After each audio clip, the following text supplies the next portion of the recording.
What have you learned, or maybe something that's surprising that you've learned about SBA lending through all these conversations with all these SBA experts? Mm.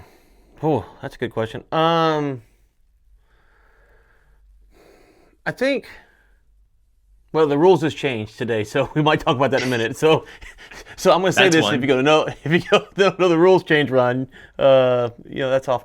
Um, I think that what I've really gathered is a theory that I thought to be true, but everyone's verified, and that people like yourself would welcome talking to owners to see what they would lend on their business. And I thought that to be true, but hearing the people that I've interviewed say, we would work with owners. Most of the time, it's about they're soliciting the buyers on social media, whatnot, and knowing that the owners actually have this option to go for them. And I think not from the standpoint of the owner knowing the valuation.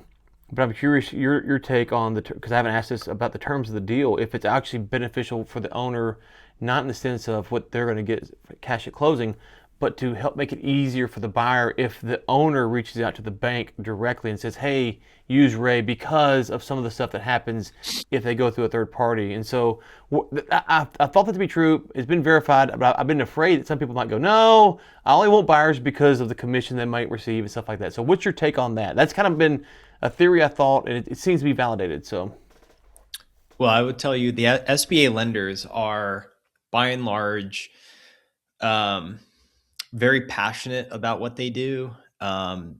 People become SBA lenders, they never do anything else for the most part. Like they just retire. In fact, they don't retire. They just do this until they die. They love it.